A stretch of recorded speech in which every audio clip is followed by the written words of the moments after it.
খিলঞ্জীয়া গৰীয়া জনগোষ্ঠীক প্ৰতাৰণা চৰকাৰৰ। অসমৰ খিলঞ্জীয়া জনগোষ্ঠীৰ অন্যতম গৰীয়াসকলৰ প্ৰতি মিত্ৰজোঁটৰ চৰকাৰখনে চৰম হেমাহি প্ৰকাশ কৰা বুলি অভিযোগৰ আঙুলি টোৱাইছে সদৌ অসম গৰীয়া জাতীয় পৰিষদে। গৰীয়াসকলৰ সমস্যা সমাধানত চৰকাৰখন সম্পূৰ্ণৰূপে ব্যৰ্থ হোৱাৰ অভিযোগ কৰি আজি গুৱাহাটী প্ৰেছ ক্লাবত এখন সংবাদমেল অনুষ্ঠিত কৰি গৰীয়া জাতীয় পৰিষদে ডক্টৰ হিমন্ত বিশ্ব শৰ্মাৰ নেতৃত্বাধীন মিত্ৰজোঁটৰ চৰকাৰখনৰ বিৰুদ্ধে কি অভিযোগ দাঙি ধৰিলে শুনক। গুৱাহাটীৰ পৰা এআইন লাইভৰ প্ৰতিনিধিৰ এক প্ৰতিবেদন।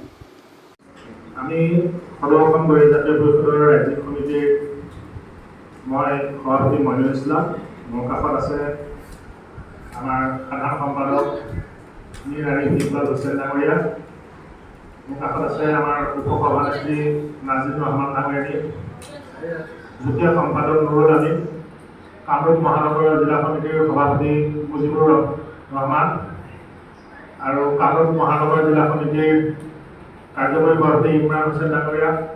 ইমৰান আলী ডাঙৰীয়া আমাৰ মাজত উপস্থিত আছে। সাধাৰণ সম্পাদক মুক্তাৰ আলী,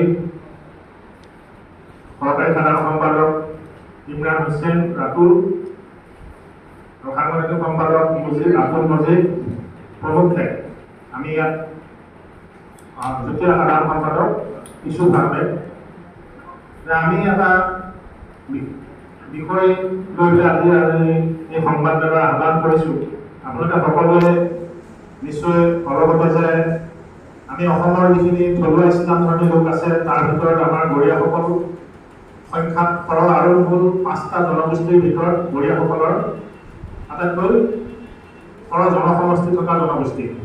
2024 চনৰ 22 ফেব্ৰুৱাৰী তাৰিখে অসম চৰকাৰে এটা সিদ্ধান্ত মৰ্মে অসমৰ থলুৱা এই 5 জনগোষ্ঠী গৰীয়াসকলৰ প্ৰমুখ্যে গৰীয়া, মৰীয়া, দেখি, চাহ জনগোষ্ঠীয় দলহা আৰু চৈয়দসকলক এটা সুকীয়া আৰ্থ-সামাজিক জৰীপ কৰিবৰ কাৰণে প্ৰতিখন জিলা আয়ুক্তৰ অধ্যক্ষতাত এখন 7জনীয়াকৈ জিলা সমিতি গঠনৰ সিদ্ধান্ত লৈছিল আৰু সেই মৰ্মে 2024 চনৰ 22 ফেব্ৰুৱাৰী তাৰিখে এখন নটিফিকেশ্যন প্ৰকাশ পাইছিল মাইনৰিটি ডেভেলপমেণ্ট ডিপাৰ্টমেণ্টৰ আপোনাৰ সচিবৰ স্বাক্ষৰত এখন আপোনাৰ নটিফিকেশ্যন প্ৰকাশ পাইছিল আৰু সেই অনুসৰি সেই কমিটিসমূহ প্ৰায় জিলাসমূহত গঠন হৈছিল।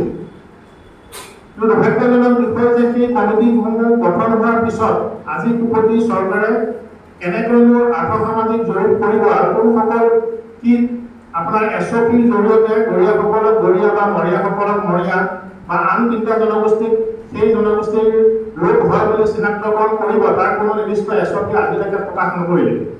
ইতিমধ্যে আমি এই সন্দৰ্ভত আমি মাননীয় মুখ্যমন্ত্ৰী মহোদয়ক আমি কেইবাবাৰো লগ কৰি সাক্ষাৎ কৰি পেলাই আমি তেখেতসকলক এই কামখিনি আগবঢ়াবৰ কাৰণে আমি অনুৰোধ জনাইছিলোঁ। কিন্তু তেওঁ প্ৰতিশ্ৰুতি দিয়াৰ পিছতো আমাৰ এই কামখিনি আজিলৈকে তেনেকৈ মানে আছে। কমিটিখিনি গঠন হোৱাৰ নামত মেম্বাৰ দুজনকৈ প্ৰতিখন জিলাৰ লেভেলত 2জন খিলঞ্জীয়া ইছলাম ধৰ্মী লোকক অন্তৰ্ভুক্ত কৰি 5জন অফিচিয়েল মানুহৰ সৈতে বনোৱা কমিটিসমূহত আজিলৈকে কোনো জৰীপৰ কাম আগবঢ়োৱা নাই বা কোনো তেনে ব্যৱস্থা গ্ৰহণে কৰা নাই। আমি ঐতিহাসিকভাৱে অসমৰ যিখিনি ইতিহাসৰ তথ্যমতে আমি গৰীয়াসকল এই অসম মূলৰে বিভিন্ন জাতি জনগোষ্ঠীৰ পৰা এটা সময়ত আমি ইছলাম ধৰ্মৰ দীক্ষিত বা লোকসকলৰ সতি সন্তান। কিন্তু আমাৰ নাম আৰু উপাধি বংগমূলীয় ইছলাম ধৰ্মী লোকসকলৰ লগত আলী হুছেইন ৰহমান একে হোৱাৰ কাৰণে বহু সময়ত আমাক আপোনাৰ সামাজিকভাৱেও হওক বা চৰকাৰী বিষয় মানে আপোনাৰ অফিচ কাছাৰী য'তে নহওক আমাৰ এই নাম উপাধি একে হোৱাৰ কাৰণে আমাক বহু সময়ত বংগমূলীয় মুছলমানসকলৰ লগত একাকাৰ কৰি দিয়া যায় আৰু আমাক সেই এটা দ্বিতীয় শ্ৰেণীৰ নাগৰিকৰ দৰে আমাক ব্যৱহাৰ কৰা যায়। এই বসুন্ধৰা যিটো 3টা পৰ্যায়ত অসম চৰকাৰে বসুন্ধৰা আঁচনিৰ জৰিয়তে অসমৰ যিখিনি চৰকাৰী ভূমি বিভিন্ন সময়ত বিভিন্ন মানুহে ভোগ দখল কৰি আহিছিল সেইখিনি মানুহক যদি যিখিনি আপোনাৰ উপযুক্ত মানুহক বসুন্ধৰাৰ সেই আঁচনিৰ জৰিয়তে মানুহখিনি ন্যায় পতা কৰি দিয়া এটা আপোনাৰ আঁচনি গ্ৰহণ কৰি 3টা আঁচনি ইতিমধ্যে সম্পূৰ্ণ হৈছে। কিন্তু আমাৰ এই ক্ষেত্ৰত আমাৰ যিখিনি গৰীয়া মানুহ হওক কেৱল আমাৰ নাম আৰু উপাধিৰ সাদৃশ্যতাৰ কাৰণেই এই বংগমূলীয় ইছলাম ধৰ্মীৰ লগত আমাক একেকাৰ কৰি আমাৰ মানুহে সেই সুবিধাটো নাপায়।